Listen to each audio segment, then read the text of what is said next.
Tawag sa pagsamba. Mapalad ang bawat tao na kay Yahweh ay may takot.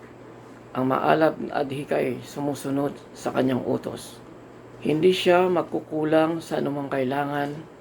Ang buhay ay maligaya't uunlad ang kanyang buhay. Awit ng pagpupuri. Joyful, joyful, we adore thee.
Tayo po'y manalangin.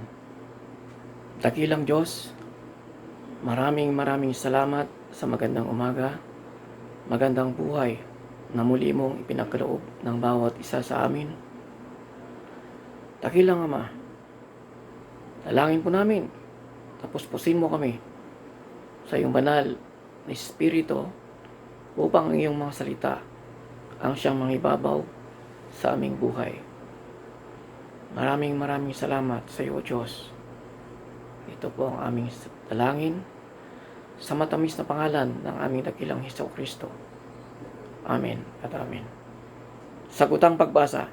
Panginoong naming Diyos, Ikaw ang aming tahanan, buhat pa nang simulang lumitaw ang aming angkan.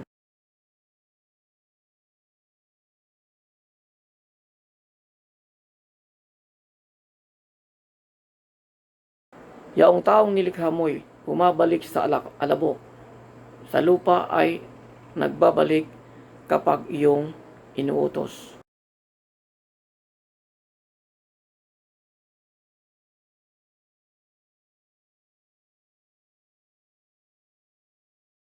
Mga tao ay pumapanaw na para mong winawalis, parang damo sa umagang tumubo sa panaginip.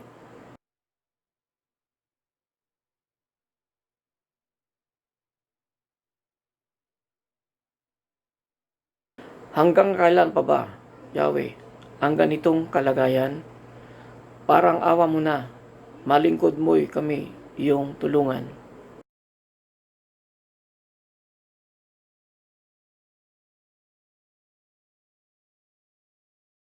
At ang aming kahirapan, palitan mo ng ginhawa.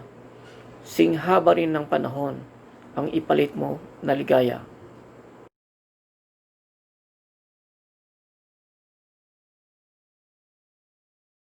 Panginoon naming Diyos, kami sana'y pagpalain, magtagumpay nawa kami sa anumang aming gawin.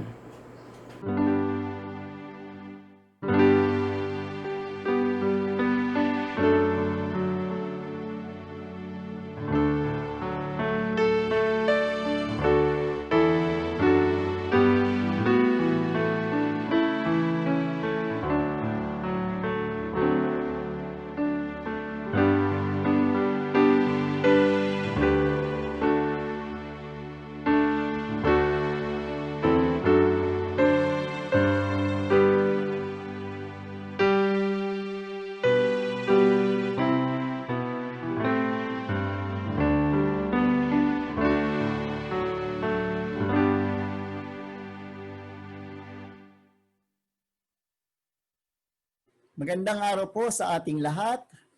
Tayo po ay magpuri sa napakagandang araw na pinagkaloob sa ating ngayong linggo ng pagsamba. Awitan po natin ang ating Panginoon, God is the strength of my heart. God is the strength of my heart. God is the strength of my heart. God is the strength of my heart and my portion forever. God is the strength of my heart. God is the strength of my heart. God is the strength of my heart and my portion forever. Forever.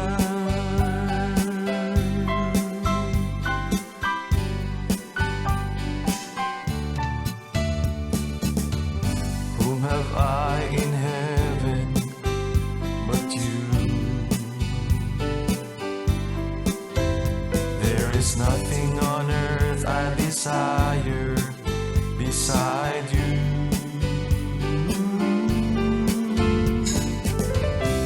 My heart and my strength, many times they fade, but there is one truth that always will prevail. God is the strength of my heart. God is the strength of my heart. God is the strength of my heart and my portion forever. God is the strength of my heart. God is the strength of my heart. God is the strength of my heart and my portion forever. Forever.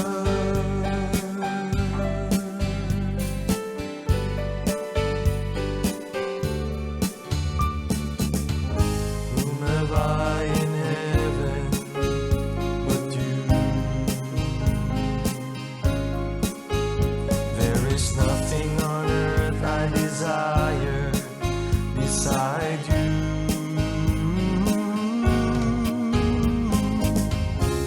My heart and my strength, many times they fade, but there is one truth that always will prevail. God is the strength of my heart. God is the strength of my heart. God is the strength of my heart and my portion forever. God is the strength of my heart.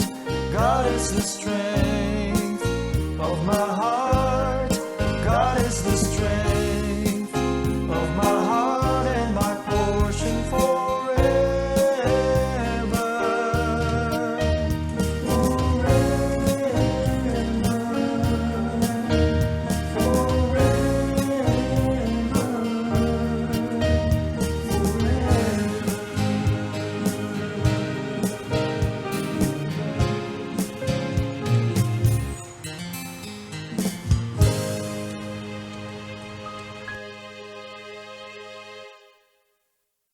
Tunay nga po na napakabuti ng Diyos sa atin sapagkat tayo ay malayang nakapag-aawitan at nagbibigay papuri sa Kanya.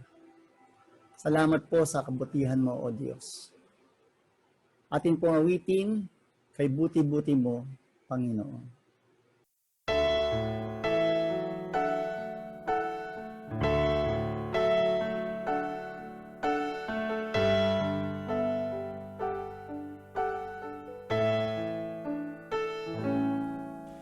Kay buti-buti mo, Panginoon, sa lahat ng oras, sa bawat araw, ika'y laging tapat kong magmahal. Ang iyong kaawaan ay magpawalang hanggan.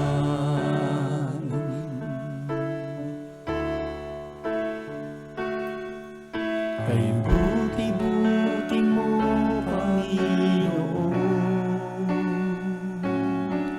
sa lahat ng oras, sa bawat araw, ika'y laging tapat kong magmahal. Ang iyong kaawaan ay magpawalang hanggan. Pinupuri, sinasamba kita, dakilang Diyos at Panginoon. Tunay ngang ika'y walang katulad, tunay ngang ika'y di nababago, mabuting Diyos na sa amin nagmamahal.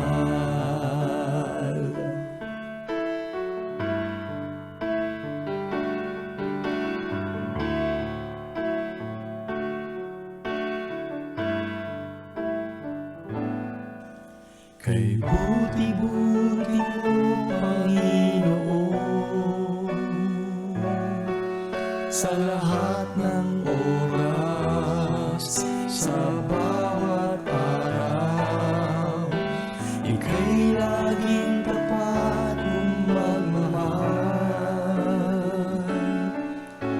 Ang iyong kaawaan ay magpawalang hanggan. Pinupuri, sinasamba kita, dakilang Diyos at Panginoon. Tunay ngang ika'y walang katulad, tunay ngang ika'y di nababago, mabuting Diyos na sa amin nagmamahal. Pinupuri, sinasamba kita, dakilang Diyos at Panginoon. Tunay ngang ika'y walang katulad, tunay ngang ika'y di nababago, mabuting Diyos na sa amin nagmamahal. Mabuting Diyos na sa amin nagmamahal.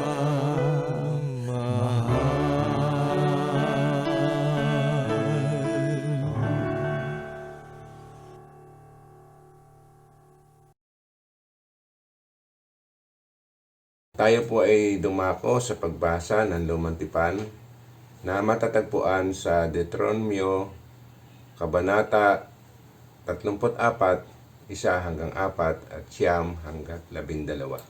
Ganito po ang sinasabi. Umahon si Moises mula sa kapatagan ng Moab patungo sa bundok ng Nebo, sa taluktok ng Pisga sa gawing silangan ng Jericho. Ipinakita sa kanya roon ni Yahweh ang buong lupain mula sa Gilead hanggang Dan, ang buong Neptali, ang lupain ng Ephraim at Menases, ang buong lupain ng Huda hanggang sa dagat ng Mediteraneo, ang katimugan at ang kapatagan. Sa makatuwid ay ang libis ng Jericho, ang lungsod ng mga palmera hanggang sa Zoar. Sinabi sa kanya ni Yahweh, iyan ang lupain ng aking ipinangako sa inyong mga ninuno, sina Abraham, Isaac at Jacob. Sinabi ko sa kanilang ibibigay ko ito sa kanilang lahi. Ipinakita ko ito sa iyo, ngunit hindi mo ito mararating. Si Josue, na anak ni Nun, ay napuno ng karunungan sa pamahala sapagkat ipinatong sa kanya ni Moises ang kanyang mga kamay. Sumunod sa kanya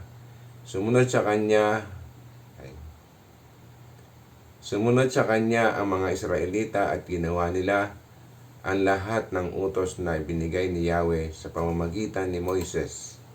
Mula noon ay wala nang lumitaw sa Israel na propetang katulad ni Moises na nakipag-usap ng harap-harapan kay Yahweh. Wala na ring nakagawa ng mga kababalaghan tulad ng ipinagawa sa kanya ni Yahweh sa Ehipto, sa harapan ng Paraon at ng mga lingkod nito. Walang ibang nakakagawa ng makapangyarihan at pambihirang mga gawa tulad ng ginawa ni Moises sa harapan ng bayang Israel. Pagpalain po nawa ang pagbasa ng ating banal na kasulatan. Ang aralin sa Bagong Tipan ay matatagpuan sa Mateo Kabanata 22, mga talatang 34 hanggang 40. Nagtipon-tipon ang mga Pariseo nang mabalitaan nila na napatahimik ni Jesus ang mga Saduseo. Isa sa kanila na dalubhasa sa utusan ang nagtanong kay Jesus upang subukin ito. Guro, alin po ang pinakamahalagang utos sa kautusan? Tanong niya. Sumagot si Jesus, ibigin mo ang Panginoon mong Diyos ng buong puso mo, buong kaluluwa mo, at buong pag-iisip mo. Ito ang pinakamahalagang utos. Ito naman ang pangalawa. Ibigin mo ang iyong kapwa gaya ng pag-ibig mo sa iyong sarili. Sa dalawang utos na ito, nakasalalay ang buong kautusan ni Moises at ang katuruan ng mga propeta. Amen.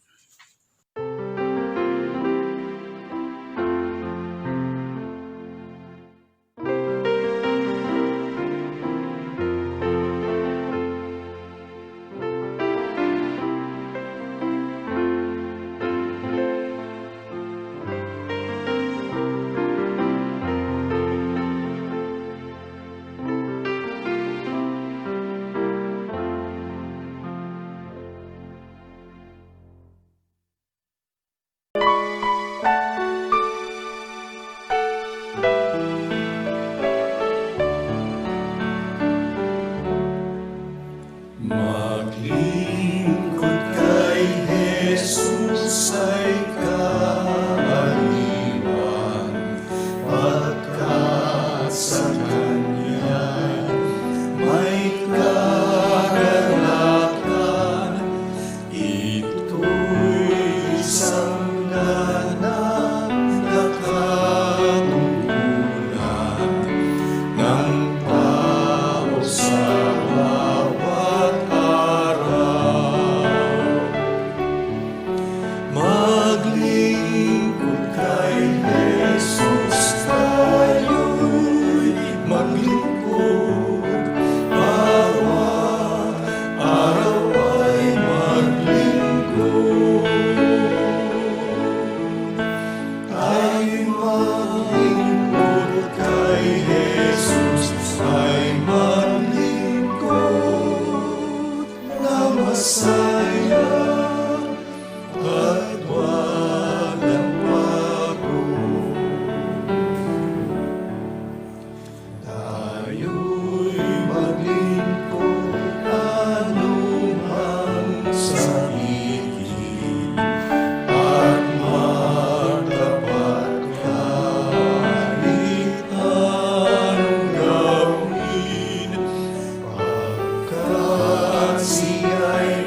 masaya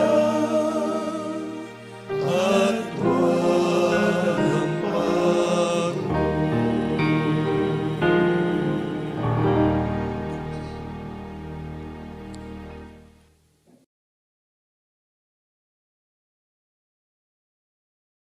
Magandang umaga po sa inyong lahat. Binabati ko po kayong lahat sa pangalan ng ating Panginoong Hesukristo na ating minamahal at pinaglilingkuran. Purihin ang ating Diyos Ama sa magandang araw na ito. Linggo ng mga kalalakihan at buwan ng mga laiko. Tayo po'y manalangin. Mapagmahal naming Diyos, salamat sa aming samahan sa umagang ito upang ikaw ay aming sambahin. Pagpalain mo ang pagsambang ito nang maging pagpapala sa aming lahat. Magsalita ka sa amin nang malaman namin ang iyong layunin sa aming buhay. Patawarin mo kami sa aming kasalanan upang kami karapat-dapat matawaging mga anak mo. Sa pangalan ni Kristo Jesus. Amen. Ang ating pong tekstong pagbubulay-bulayan ngayong umaga ay matatagpuan sa Aklat ng Mga Gawa, Kabanatang 2, talatang 42, at ganito pong sinasabi. Nanatili sila sa itinuro ng mga apostol, sa pagsasama-sama bilang magkakapatid, sa pagpipira-piraso ng tinapay, at sa pananalangin. Sinong mga kalalakihan? Sinong mga laiko? Ayon po sa Aklat ng Disiplina, ang mga lalaki at ang pastor sa iglesia ay opisyal at legal na kaanib ng UMM. Ang mga laiko ay lahat ng bumubuo ng iglesia. Lahat tayo. Ang Oktubre ay nakalaan na buwan ng mga laiko ng nagkakaisang Iglesia Metodista sa buong Pilipinas. Alam natin na sa Biblia, ang unang taong nilalang ng Diyos ay lalaki, si Adan. At ang ama ng mga henerasyon at mga bansa ay si Abraham. Mula rin sa banal na aklat ay tinawag ng Diyos ang mga kalalakihan na manguna sa bansa tulad ng mga propeta, mga hari, mga huwes, at mga mandirigma. Ang forma ng gobyerno sa panahon na iyon ay tinatawag na theocracy, makadiyos na pangunguna. Di tulad sa panahon ngayon na demokrasya, gobyerno sa tao, ng tao, at para sa tao. Tumawag din ng Diyos ng mga mangunguna sa mga iglesia, mga pari sa templo at sinagoga, mga disipulo, mga guro, at iba pa. Karamihan sa mga ito ay mga ama ng tahanan. Sa Biblia, ang salitang ama ay ginamit sa 3 bagay. Una, ukol sa lalaking magulang, gaya ng mga tatay natin. Pangalawa, bilang paggalang na tawag, tulad ng Father Abraham at Father Damaso. At ang ikatlo ay ukol sa ating banal na ama sa langit. Sa Biblia, ang ama ay tinaguriang ulo ng pamilya. Sa atin, haligi ng tahanan, at ang ina ay ilaw ng tahanan. Mula rin sa Biblia, ang unang tungkulin ng ama, kasama ang ina, ay ituro sa kanilang anak o mga anak ang unang pinakamahalagang utos. Mahalin mo ang Diyos ng iyong buong puso, isip, lakas, at kaluluwa. Ang utos na ito ay pinaskil sa mga poste ng bahay, idinikit sa mga sombrero at mga sinturon. Dapat ding ipamalas ng mga magulang sa mga anak ang pananalig sa Diyos. Sa isang lugar po sa probinsya ay may nakatirang isang biyudo kasama ang kanyang batang anak. Isang gabi habang nananalasa ang bagyo, malakas ang hangin at nawala ng kuryente. Dahil sa takot, umiyak ng malakas ang kanyang anak. Tinawag niyang kanyang ama at habang nakayakap siya ay tinanong niya ito, "Tay, sa lakas ng bagyo, ano ang ginagawa ng Diyos mo para sa atin?" Sumagot ang ama, huwag kang matakot. Sa kalakasan ng unos, ang Diyos ay naghahanda ng magandang bukas para sa atin. Kung nakikita ng mga anak ang pananampalataya ng kanilang mga magulang, sila rin ay aasa sa Diyos at ipauubaya ang kanilang buhay sa Kanya. Ang isang Kristiyano ay madasaling tao. Ang sikreto ng matagumpay na buhay at ministeryo ni Jesus ay dahil sa kanyang pagiging madasalin. Palagi siyang nagdadasal bago siya gumawa ng desisyon, nagdadasal siya bago kumain, at habang gumagawa ng milagro. Mayroon pong isang ina na tinuturuan ng kanyang anak na magdasal. Salamat Jesus sa araw na ito. Salamat sa biyaya mo sa amin. Amen. Mula noon, gabi-gabi, natutong manalangin ang bata bago matulog. Ngunit isang gabi ayaw manalangin ng bata. Tinanong siya ng kanyang ina at ang sagot ng bata, ayaw kong magdasal kasi may sipon at ubo ako. Mahahawaan ko ang Diyos.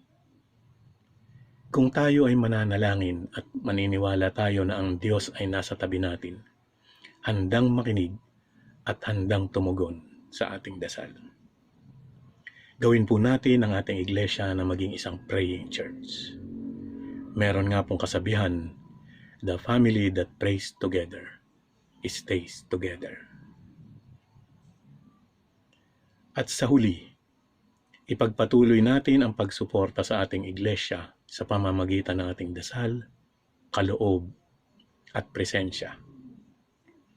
Ang teksto natin mula sa mga gawa, Kabanatang 2, talatang 42 ay katangian ng unang iglesia kristiyana. Nanatili sila sa aral ng apostoles, sa pagkalat ng mabuting balita, sa pananalangin, at sa pagsasama-sama. Itinatag ng Diyos ang iglesia sa lupa upang pagkaisahin tayo sa Kanya. Ang iglesia ay pamilya ng Diyos.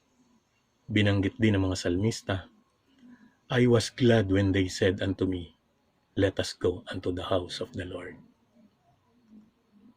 Sa kanyang 13 sulat sa Bagong Tipan, binigyang diin ni San Pablo ang magandang samahan sa iglesia. We come to church for worship, for instruction, and for fellowship. Patuloy nating palaganapin ang pagmamahal at pagbibigay respeto sa bawat isa. Tunay na malulugod ang Diyos na makita sa iglesia natin ang mga masasayang bata, mga aktibong MYF at MAYAF, masisipag na mga kababaihan, at mapagmahal at mapagsuportang mga kalalakihan. Amen.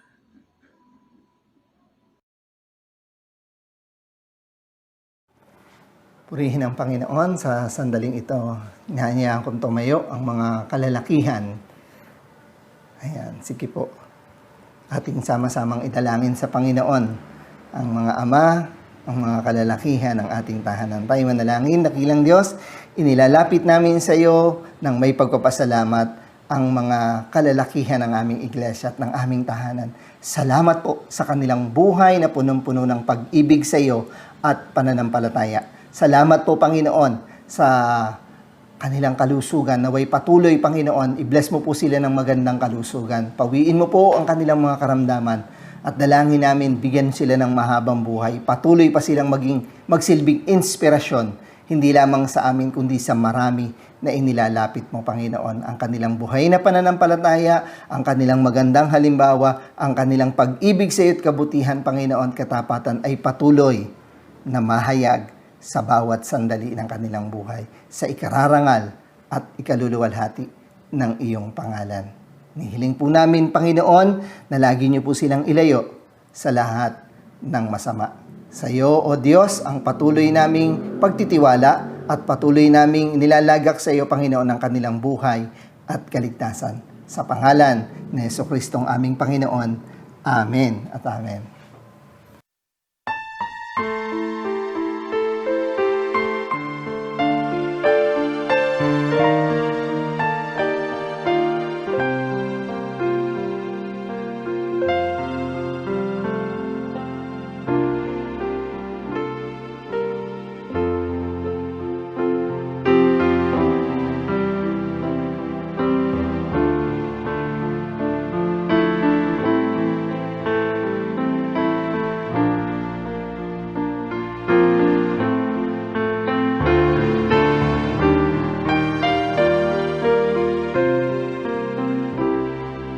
pong awitin ang awit ng pasasalamat in the service of the King.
Tayo manalangin mga kapatid. O Diyos, kami nagpapasalamat sa napakagandang umaga na kaloob mo sa amin ang kalayaang lumapit sa iyong kabanalan.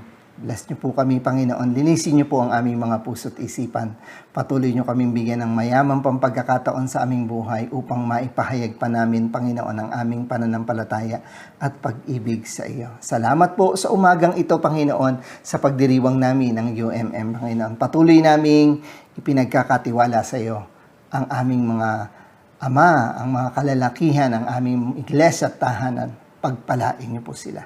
Salamat din po, Panginoon, sa mga kapatid namin na nagdiriwang ng kanilang kaarawan sa linggong ito. Basbasan niyo po sila, Panginoon, at pagpalain. Salamat po, Panginoon, sa panibagong taon ng kanilang buhay. Patuloy mo pong punan ng mabubuting bagay ang kanilang mga buhay, Panginoon. Bless niyo rin po ang aming mga kapatiran na may karamdaman. Si Tita Vicky na alaala namin, tulungan niyo po siya at patuloy na papagtagumpayin sa kanyang karamdaman at maging ang kanilang mga pangangailangan ay patuloy mo daw ang ipagkaloob. Bless niyo rin po sila Tatay Maeng, sila Tita Ronnie, sila Nanay Nersa, Nanay Nelia, Panginoon. Inaalaala namin ang mga senior citizen, ang aming mga magulang.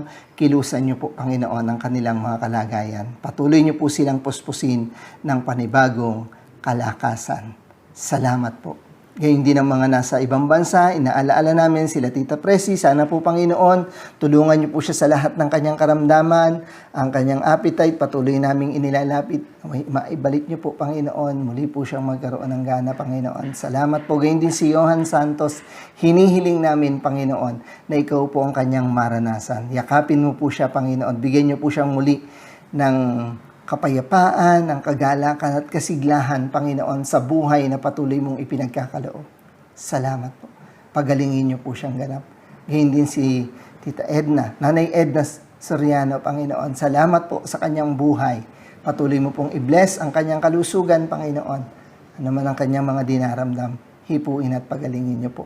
Sila Nanay Conchita Marcelo, Nanay Josefina de Jesus, pagpalain niyo po sila, Panginoon. Nilalapit namin, Lord, ano man ang kanilang mga karamdaman, naway patuloy nilang masumpungan ang iyong mayamang pagkilos. Pagalingin niyo po sila, Panginoon. At salamat po sa mga taong ipinagkakaloob niyo upang madama nila ang iyong presensya at pangangalaga. Lord, i-bless niyo rin po sila at Eloyd at Kuya Manuel, Panginoon, San Antonio. Ano man ang kanilang mga dinaramdam, pagalingin niyo po sa pangalan ni Jesus. At nagtitiwala kami, nalulubusin niyo rin ang kagalingan ng aming bansa, ang mundong aming ginagalawan, Panginoon, laban sa COVID-19.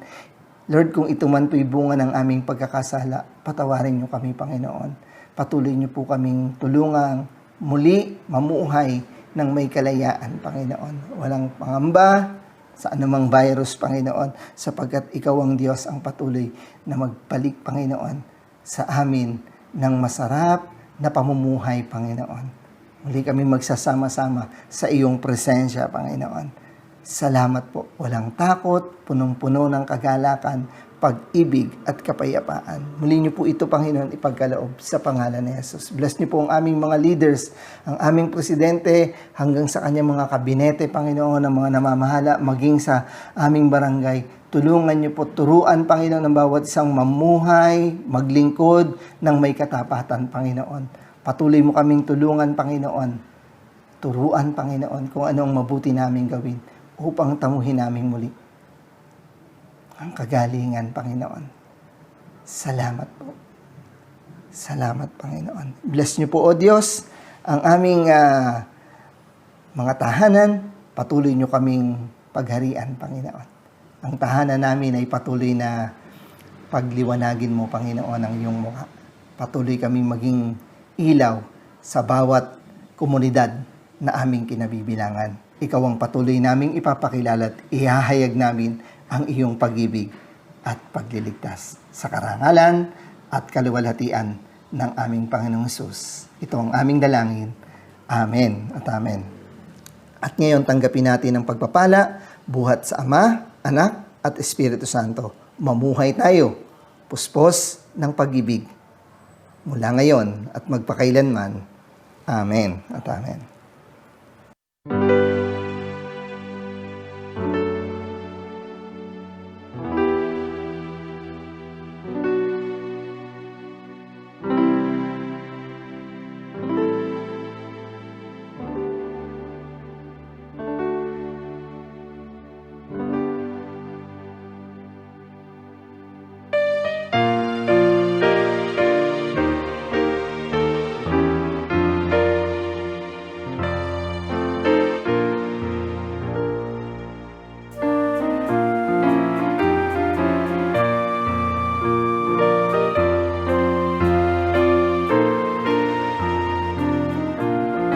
Ating pong batiin ang may karawan sa October 18, Engineer Joshua Hison. October 21, Julius Dinko. October 22, Romy Matias at Gail Shanadine Kasiguran. Sa October 23, Laila Sagon. October 28, Dr. Ami Ricaprente. October 30, Shana Ruiz Hilario, John David Sagon, Mary Jean Agnes at Omar Matias. Happy anniversary din po. October 25, Manuel and Miriam Hilario. Sa October 30, Marcelino and Celi Salvador.